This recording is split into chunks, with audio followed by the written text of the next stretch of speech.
ব্যর্থতার পরেই তো সফলতা আসে, সুতরাং ধৈর্য ধরতে হয়। জীবনে ভালো দিন পেতে হলে অনেকগুলো খারাপ দিনের সাথে যুদ্ধ করতে হয়। আসসালামু আলাইকুম সবাইকে, কেমন আছেন সবাই? আশা করছি যে যেখান থেকে দেখছেন সবাই ভালো আছেন এবং সুস্থ আছেন। আলহামদুলিল্লাহ, আমিও ভালো আছি আল্লাহর রহমতে, আপনাদের সবার দোয়া ও ভালোবাসায়। আরও একটি নতুন ভিডিওতে সবাইকে আমন্ত্রণ জানাচ্ছি। কোথায় কেমন শীত পড়ছে জানি না, তবে আমাদের এখানে কিন্তু বেশ ঠান্ডা পড়েছে। কুয়াশাও অনেক বেশি, সকাল সকাল তো বাইরে কিছু দেখাই যায় না, এতটাই কুয়াশা। তো সকালবেলা আমি ফ্রেশ হয়ে নিয়েছি, এবার একটু কুসুম গরম পানি খেয়ে নিচ্ছি। এই যে বাইরে কি পরিমাণ ঠান্ডা আর কুয়াশা সেটা জানালার গ্লাস দেখলেই বোঝা যাচ্ছে।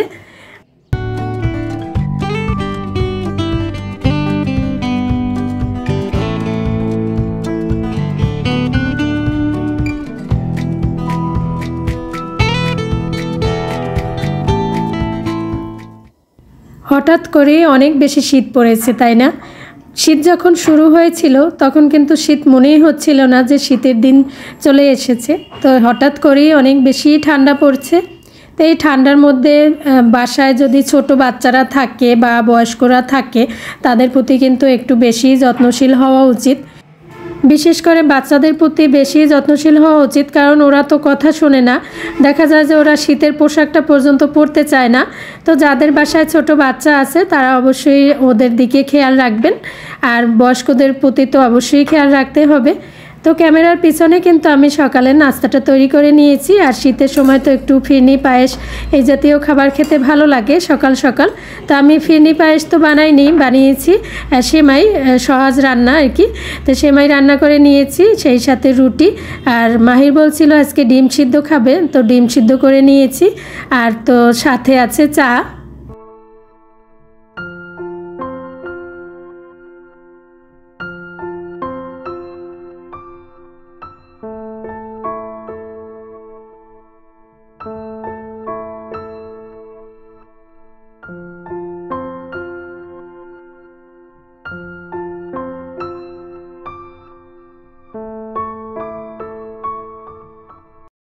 তো বন্ধুরা, আমার বাসায় যেটা হয় যে ক্যামেরার সামনে কেউ খাবার খেতে চায় না, তো মাহিরকে খাবার খেতে বসিয়েছি। আর ওরা তো দুই ভাই বোন খুব হাসছিল, আমি নাকি সিদ্ধ ডিম গোটা দিয়েছি ওদেরকে খেতে, মানে ডিম কেটে দেয়নি। তো ওদেরকে আমি বললাম যে তোমরা তো এখন বড় হয়েছো, এখন তো একটা ডিম এক কামড়েই খেয়ে ফেলতে পারো, যখন তোমরা ছোট ছিলে তখন তো ডিম কেটেই দিতাম।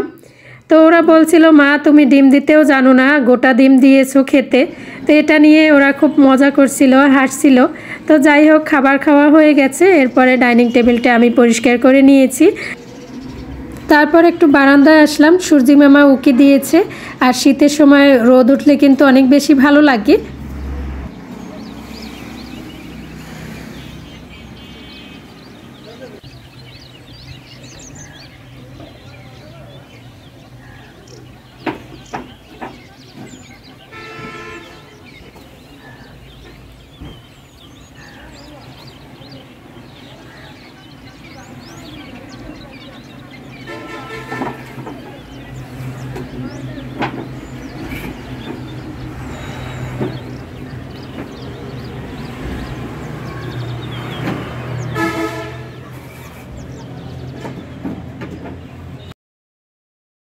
কিছুটা সময় বারান্দায় ছিলাম, বারান্দায় বেশ রোদ পড়ছিল।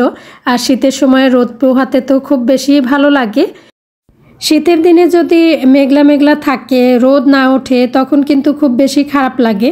আর শীতের সময় যতই শীত লাগুক না কেন, বাইরে যদি রোদ ওঠে তখন কিন্তু শীত ওইভাবে অতটা অনুভব হয় না বা ভালো লাগে, মন চাইলে একটু রোদ পোহানো যায়।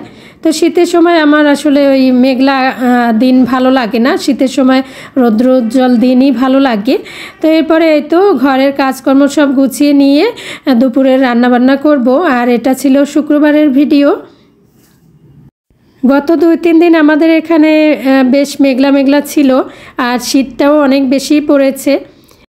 শীতের দিনে শীত লাগবে, গরমের দিনে গরম লাগবে, এটাই স্বাভাবিক। আর যতই শীত লাগুক না কেন, আমাদের সংসারের কাজ থেকে তো ছুটি নেই, সংসারের কাজগুলো করে যেতেই হবে। আর আমি নিজের সংসারের কাজগুলো আসলে পরিপাটি করে গুছিয়ে করতেই বেশি পছন্দ করি। এই জন্য সব কিছু গুছিয়ে পরিপাটি করে নিয়েই তারপরে দুপুরের জন্য রান্না শুরু করব। আর আজকে যেহেতু একটু সহজ রান্নাবান্না করব, সেজন্য ঘরের কাজকর্ম একটু গুছিয়ে নিজে একটু রেস্টও নিয়ে নিয়েছি সকালের নাস্তা তৈরি করার পরে। তারপরেই হচ্ছে দুপুরের জন্য রান্নাটা করে নিব। ছোটোবেলায় যখন আম্মাকে দেখতাম যে শীতের দিনে সকাল সকাল ঘুম থেকে উঠে অনেক কাজ করছে, আমি তখন ভাবতাম যে এত শীতে এত ঠান্ডার মধ্যে আম্মা কিভাবে এত কাজ করে। তো এখন যখন নিজের সংসার হয়েছে, নিজের সংসারের কাজগুলো করছি, তখন আম্মার কথা মনে পড়ে যে আম্মাও তো এইভাবেই কাজ করতো। দেখতাম তখন মনে হতো যে আল্লাহ, কত কঠিন কাজ। আসলে নিজের সংসারের কাজগুলো তো করতেই হয়, যত শীত হোক আর গরম হোক। তো এখন সেটা নিজের সংসারে বসে অনুভব করি।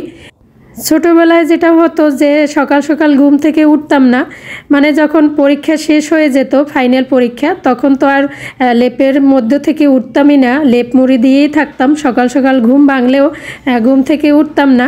তো আম্মা ডাকাডাকি করতো, আম্মা দেখা যেত যে বিভিন্ন ধরনের পিঠা পায়েস তৈরি করতো খুব সকাল সকাল উঠে।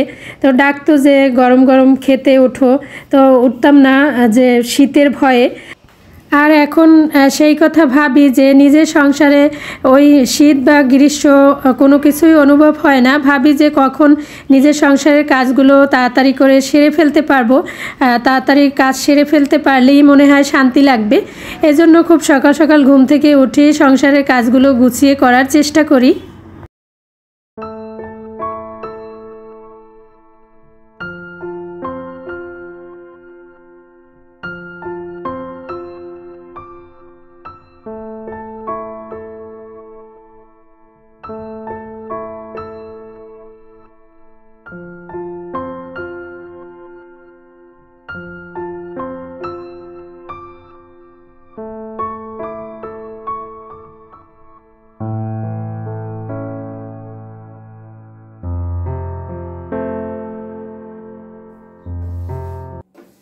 ছোটোবেলায় যখন আম্মাকে কাজ করতে দেখতাম শীতের দিনে, তখন নিজে মনে মনে ভাবতাম, আবার বলতামও যে আমি কখনো শীতের সময় কাজই করব না, কারণ এত শীতে কাজ করা যায় না কি?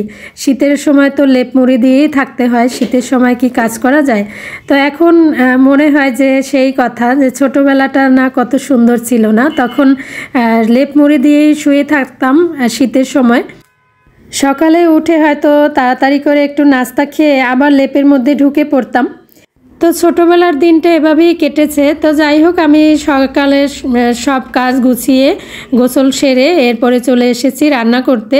আর এই তো আজকে রান্না করব হচ্ছে দেশি মোরগের মাংস।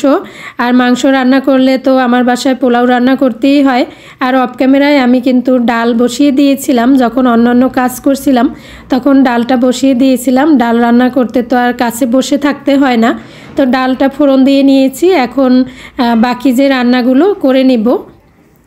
তো এখানে সব মশলা মাখিয়ে আমি রান্না বসিয়ে দেব। এক এক দিন এক এক রকম করে রান্না করি। কোনো সময় মশলা কষিয়ে তারপরে মাংস রান্না করি, আবার কোনো সময় দেখা যায় যে এইভাবে হাতে মাখিয়ে সব কিছু তারপরে রান্না বসিয়ে দেই। আসলে দেশি মুরগি বা মোরগ যেভাবেই রান্না করা হোক না কেন, খেতে কিন্তু অনেক বেশি টেস্টি হয় লেয়ার মুরগি বা অন্যান্য মুরগির চেয়ে।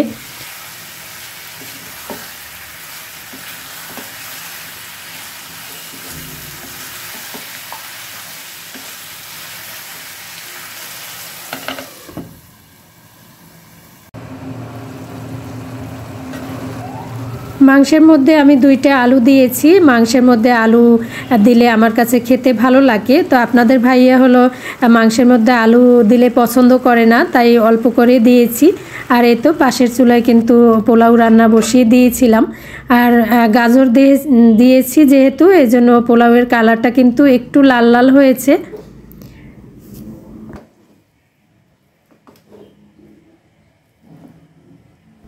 বন্ধুরা যারা সবসময় আমার ভিডিও দেখেন, আমাকে সাপোর্ট করেন, তাদের প্রতি আমি অনেক বেশি কৃতজ্ঞ। মন থেকে তাদের জন্য অনেক অনেক দোয়া, অনেক অনেক ভালোবাসা। আসলে আপনাদের একটি লাইক, একটি কমেন্ট আমাকে কিন্তু নতুন আরেকটি ভিডিও তৈরি করতে অনেক বেশি উৎসাহিত করে।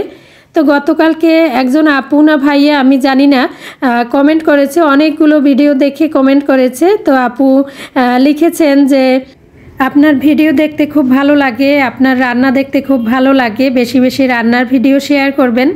তো আজকে যদি আমার ভিডিওটি দেখে থাকেন, আপনাকে অনেক অনেক ধন্যবাদ এত সুন্দর কমেন্ট করার জন্য, যদিও রিপ্লাই দিয়েছি। তো রান্না শেষ করে কিন্তু আমি জোহরের নামাজ পড়ে নিয়েছি। আর এই তো এখন সালাদ তৈরি করব। তো সালাদটা একটু আপনাদের সাথে শেয়ার করি। বাঁধাকপির সালাদ এভাবে যারা খেয়েছেন তারা তো জানেন খেতে কতটা টেস্টি হয়। এখানে আমি নিয়েছি কিছু বাঁধাকপি কুচি করে, সাথে নিয়েছি একটু গাজর, একটু শসা, আর যদি টমেটো কুচি দেওয়া যেত তাহলেও ভালো হতো, আমার হাতের কাছে টমেটো ছিল না। আর দিয়েছি পেঁয়াজ কুচি আর কাঁচামরিচ কুচি আর স্বাদমতো লবণ। আর এর সাথে দিয়ে দেবো একটু অলিভ অয়েল। চাইলে কিন্তু সরিষার তেলও দেওয়া যাবে, অলিভ অয়েল যাদের হাতের কাছে নেই। তো সাথে কিন্তু যদি একটু কোনো চাটনি দেওয়া যায় তাহলেও খেতে অনেক ভালো লাগে, যেমন জলপাইয়ের চাটনি বা তেঁতুলের চাটনি। তো আমি সেগুলো দেইনি, এমনিতেই এইভাবেই তৈরি করে নিয়েছি। তো এই তো এখন একটু অলিভ অয়েল দিয়ে দিলাম। আর এই বাঁধাকপির সালাডটা আমার বাসার সবাই খুব বেশি পছন্দ করে। বাঁধাকপির সিজনে আমি এই সালাডটা তৈরি করি, শীতকালে বিশেষ করে ফ্রেশ বাঁধাকপি পাওয়া যায় যখন। তো এই যে আমি কিন্তু হাতে মেখে নিয়েছি, চাইলে কিন্তু চামচের সাহায্যেও মেখে নেওয়া যাবে, তবে আমার কাছে মনে হলো যে একটু হাতে মেখে নিলেই ভালো লাগবে, যেহেতু মেহমানদের খাওয়াবো না, আমরা নিজেরা খাবো, সেই জন্য নিজের হাতেই ভালো করে মেখে নিয়েছি। তো এই যে টেবিলে সব খাবার রেডি করে নিয়েছি। পোলাওর সাথে একটু ডিমের কোরমা না হলে চলে না মাহিরের, সেজন্য ডিমের কোরমাও করে নিয়েছি। আর ডালটা তো আগেই করেছিলাম, আর বাঁধাকপির সালাদ। পোলাও মাংসের সাথে সালাদ হলে তো এমনিতেই জমে যায়, বিশেষ করে বাঁধাকপির সালাদটা অনেক বেশি পছন্দ করে বাসার সবাই। তো এই যে মাহিরকে খাবার খেতে দিয়েছি, আমরাও খেতে বসবো। এতক্ষণ ধৈর্য ধরে আমার সাথে থাকার জন্য সবাইকে জানাই অসংখ্য ধন্যবাদ। সবাই ভালো থাকবেন, সুস্থ থাকবেন, সবার জন্য দোয়া রইল। আল্লাহ হাফেজ।